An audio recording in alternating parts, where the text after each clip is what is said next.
I like to thank the Agriculture Center coming out of Florida, going into Georgia. Look at there. Got that one. Got that one. Look at all these trailers. They shut all these drivers down because they could not speak English and confiscated all these trailers, had their tractors towed, leaving it up to the brokers or the company to come get the trailers. Thank you, ICE, for doing your job. Appreciate you, Ag Center. We're here in Bensalem, Pennsylvania, outside of this office building, 501 Cambria, here in Bensalem. And we went inside and we asked the person at the front desk, hey, where are these addresses for these particular suites? For all the suite numbers, they go up to about 150. All the suite numbers that are listed for all of these different businesses that claim to be trucking businesses go upwards in the 200s to 300s in suites. There's no physical location for them to actually operate. But how many businesses that we're showing as active trucking companies are supposedly operating off of this one small office building? It's about 47 carriers in this building. A little more than over 30 are actually active.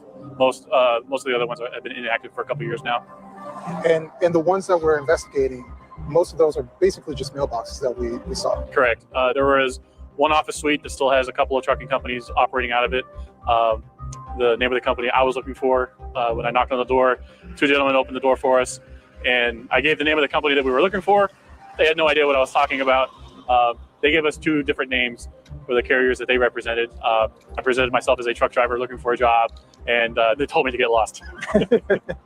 So let me ask you, because we had a couple people ask in the chat. So your investigation basically shows unqualified drivers hauling sensitive cargo, like you mentioned, from USPS, like for mail, Amazon packages, and even military freight. So what kind of national security risk do you believe this poses? A massive one, especially so whenever you hear leftists say, oh, you know, every illegal immigrant coming here, they're just all innocent. They commit less crimes. It's all BS. Because when you're entering a country illegally, literally everything you do is illegal. And so if I already entered the country illegally, why wouldn't I forge documents? Why wouldn't I drive with a fake license? Why wouldn't I do all these different things? Because it doesn't matter. I've already skated the system. And if I get caught, it doesn't matter. I might get deported. I was going to get deported anyways, whether I do illegal things or not. So you set up an environment where they'll do illegal things. And that's when you start getting into really sketchy stuff like human trafficking, you know, because they are driving trucks. And so are they hauling people from different spots to different spots? I'm working on some stuff where it appears to be that way. And there's a guy who is currently, he was charged with some federal crimes of human trafficking that I'm like currently looking into without giving too much away. The play is this: they fly to Mexico, they find someone to help bring them across the border. Maybe it's the Mexican cartel, but they have someone help them get across the border. They claim asylum, and they have lawyers, they have nonprofits, they have people of their community that help to assist them to getting settled here. Now, think about it like this. Someone who doesn't speak the language, has never lived in our country, is able to form an LLC, all of a sudden get a truck to drive and almost become like not an owner-operator, but functionally is able to do all these things, knows where to go to get a CDL. Like, and it's because there's a pathway. There's a, or like they say, that's the play, right? Community that helps them face down. Who are these companies that are hiring them, and why? Number one. Number two, if you, KJ, or myself, if we applied for a job, certainly a job with military or defense sensitivity, we had to go through all kinds of background checks. Even if we were a business applying to be a contractor, I mean, the paperwork is about this thick, okay? Not to mention the constant backgrounds, all kinds of surveillance or whatever you want to call it. How is it that we as Americans, who's hiring them and how are they getting away with it? So, and that's a great question, because it's not in a situation where you want to work at McDonald's, you apply at McDonald's, you get a job at McDonald's, you're an employee at McDonald's. This is different layers of separation. So let's say you want to ship something. So what you would do, especially these days, is that you would go to a broker. That broker has a list of carriers that they can let know, hey, we have this shipment from the shipper. You want to ship something, so you're the shipper. And they bid on it. So whoever has the best bid wins that particular shipment. So then it goes to the carrier. So then the carrier is the truck. When we say trucking company, we're usually referring to the carrier themselves. So then the carrier hires the drivers who actually get in the truck. So there's different layers of separation. So what we're finding is mostly abuse on the carrier level, because even if you find out like, hey, they're doing illegal things as a carrier, they're violating all these things, and the FMCSA, which is the regulatory body, shuts them down. I've seen this. They already have 2 other companies registered at the same address. Mm-hmm. So wait a minute, before you go on. Arrested 101 illegal alien semi-truck drivers and seized their commercial driver's licenses in a California operation called Operation Highway Sentinel.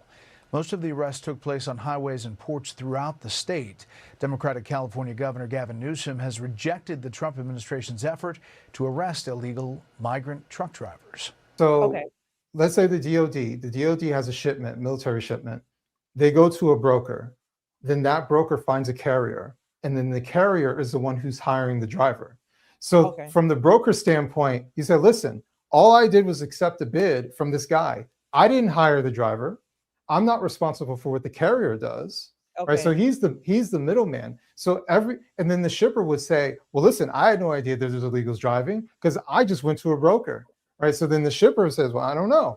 But Amazon, for example, like they have to know. I mean, they get the most violations when it comes to their shipments for drivers not speaking English. Like they have to know. But everyone plays ignorant. And the reason being is because, and I know the eye is always on the driver themselves, but I want to emphasize that most of these guys are indentured servants. They're the low-level guys. They're like this.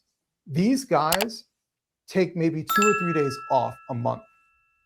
And they, in many cases, they have like a stash house, for example. So they'll go to the stash house and there will be 20 guys that are there and they just stay there for a night or two. And then they're back on the road because they live in their trucks. They're driving perpetually. So when we're seeing these crashes, I think these guys are literally crashing out. Like they're mentally drained and exhausted because they've been driving a ridiculous amount of miles. So the biggest abuse is actually in the long haul. It's not, going from New York to Philadelphia. It's going across the country. It's going thousands of miles across the country because those guys will do it super cheap. But because they'll do it super cheap, the brokers make more money, right? And we've seen that. And the shippers, well, they make a killing. Amazon makes a killing because Amazon gets to say, well, you got your package next day because we got these guys who got it there in time. Amazon isn't saying this per se, right? But logically speaking, if a guy can drive for 20 hours straight and get our stuff there sooner versus the American who's limited to 11 hours and has to rest, well, obviously we're going to get our stuff faster and cheaper. So why would you complain? So are you saying then that these trucking shell companies are essentially functioning as a shadow labor market that and they're able to bypass taxes, insurance, and labor protections? Is this why they're using these illegals? Yeah, and like I said, it's a play. So I come across the border. Someone from my community, they get me all set up. The first thing they do is set you up with an LLC. And technically, you don't have to be an American citizen to get an LLC in the United States. So they set you up with an LLC. And what happens is everything that they do is in relation to company. So even though I'm a driver driving for ABC Trucking, they treat me like a separate, like a contractor situation.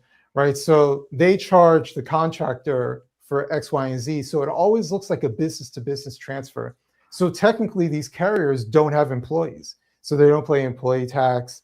And I would venture to say that these guys probably don't pay taxes in general. Right. Just putting that out there.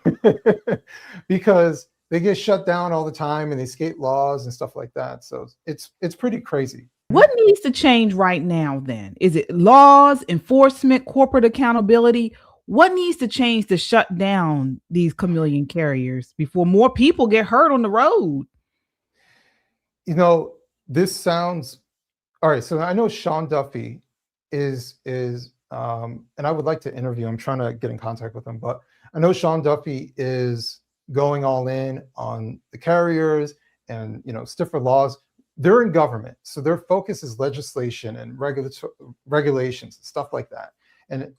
But the problem isn't regulations. When you're this is why illegal immigration is so bad, because then when you have illegals in a labor market, you essentially have a two-tier market, right? Where rules apply for the American citizens, and the rules don't really apply to these guys because they don't care about the rules. They're here. They already violated our rules just to get here. So they're not abiding by these things. So you can make as many laws as you want, right? For example, they want to cancel all of these non-domicile CDLs, which was abused.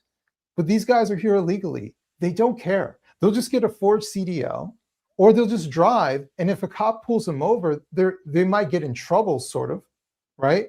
But they'll just disappear off the face of the earth, and no one will know because no one's really tracking them because they're not supposed to be here.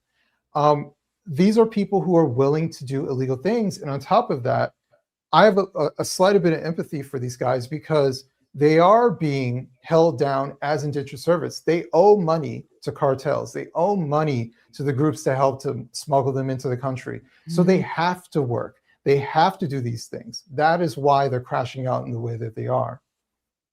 So, Adam, I have a couple of questions, but I want to read out super chats first here. People are asking questions or commenting. So we have for one of our super chatters. Oh, do we have them? Okay. Well, I'll ask my question. So, I hear what you're saying again, and I tend to, like you said, they have these indentured servants, these illegals, the individuals, but at the top of the level, if you will, we got the cartels, the government, even the businesses, the corporate people, whatever. How, like you said, they have to know. So of what benefit would it be, let's say again, I'll use the DOD. What benefit is it to the DOD, or I can understand Amazon benefits from it, or the corporations, they benefit because they get cheap labor. But what benefit is it at the government level? They know this stuff is going on too. Why do they continue and allow it to go on? Well, we have to kind of see it from a stance of how many hands are touching a particular thing. So, for example, the guy who's setting up the contract to have a shipment sent out isn't the guy that's necessarily at the bay taking, giving the load off, right? So there's different layers to this stuff. I've heard stories from truckers who are waiting in line to get their shipment, and the guy doesn't speak English, so he's not understanding. So it's delaying everything. So then they're delayed an hour and a half because this language barrier. Do I think that the guy who's writing these contracts from the DOD or from every place knows how bad things are? Not necessarily, but I think at some point you have to know these things. But to answer your question, how does it benefit them? It's cheap. It's cheaper because they're bidding on contracts. So that means that, I'll just make up a number. If a broker has a list of 200 companies, right? And 100 of those companies hire illegal labor. Those 100 companies are going to try to outbid each other for the same load.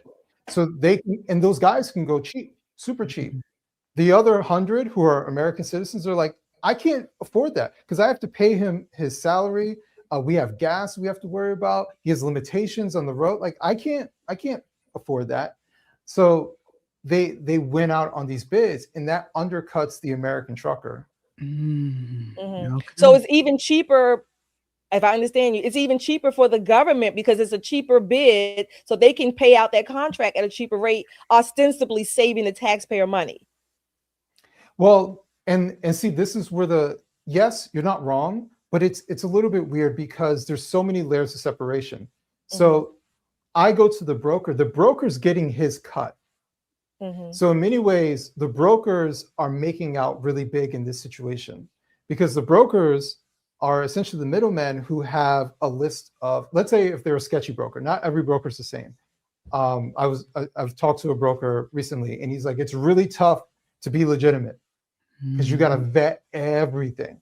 But if you're a broker who doesn't care, who utilizes, and there's lots of brokers out there who are doing it, and some of them are massive billion-dollar corporations, you have a plethora of low bids coming in. So the lower the bids, the less of them taking your capital as a broker. That's why the broker profits have increased tremendously, especially under the Biden administration. And that's one quick thing for people to understand.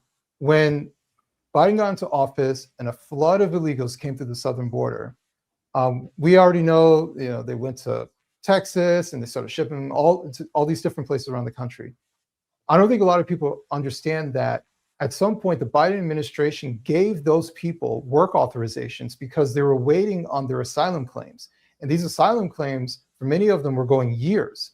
So instead of them waiting around doing nothing as they wait to see if their asylum claims are valid, which most of them weren't, and who knows if they actually went to court, that's a whole other story, they gave them work authorization. So it actually gave them a pathway into places like the trucking industry. That is when all of these CDL schools popped up. I wish I could remember the number, but it was like tens of thousands of CDL schools just popped up during the Biden administration. And that's why. And they were catering to one particular demographic here, another demographic here. And that was the play. And that is what really, like, it just exploded under his administration. Wow. We got to get you back on here to go. I got a couple more questions, Adam. Yeah. I'm in no rush. Okay. Okay. All right. So KJ asked, what can we do? So then what I hear you saying is almost like at least a twofold thing going on here. So on one hand, if you're doing it legitimately, okay, you're trying to follow the laws, right? You're trying to follow the rules, dot the I's, cross the T's. That becomes cost prohibitive to do it the right way. But to do it illegally, it's much more, I guess, lucrative, or you're trying to make your capital. So one solution, at least, I mean, this may be the lesser of the solutions. One solution is that we have too many regulations that are prohibitive to the ones who want to do it the right way or trying to do it the right way.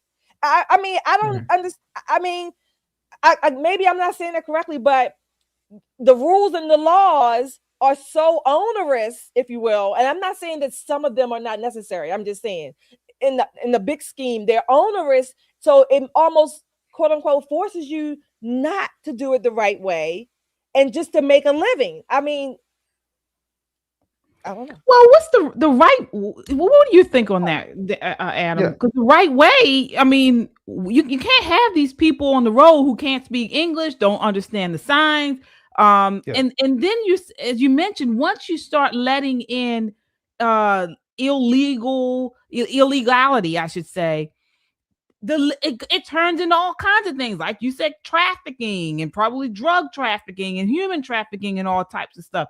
So it's not about less regulation, is it? No, and I would venture to say trucking is highly regulated, and it's actually a relatively good thing, because what people don't understand is that if trucking goes a particular way, it affects our economy similar to inflation.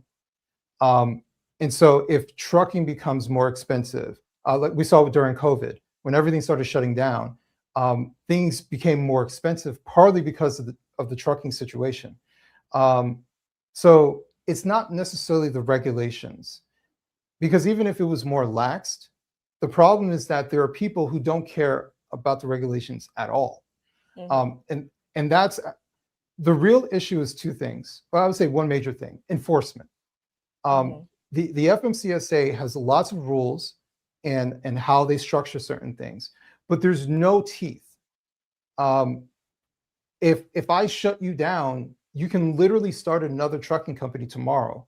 Just go online and fill out the information, and boom, you have another trucking company.